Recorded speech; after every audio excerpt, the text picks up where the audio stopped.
Hai para ibu di rumah yang hari ini lagi pada bingung mau masak apa.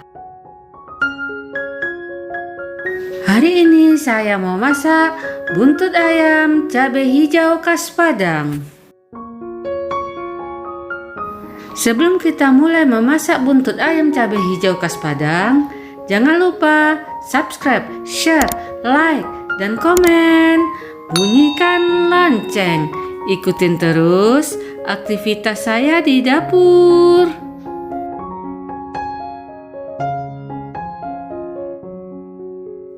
Buntut ayam cabai hijau khas Padang.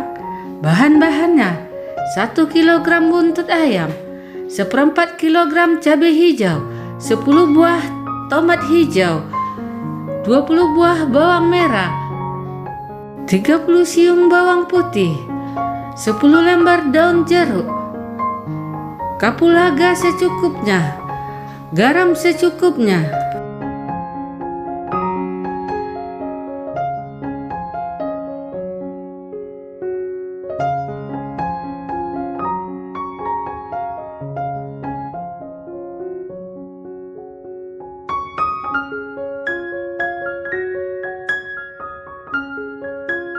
Semoga masakan saya hari ini menginspirasi para ibu di rumah.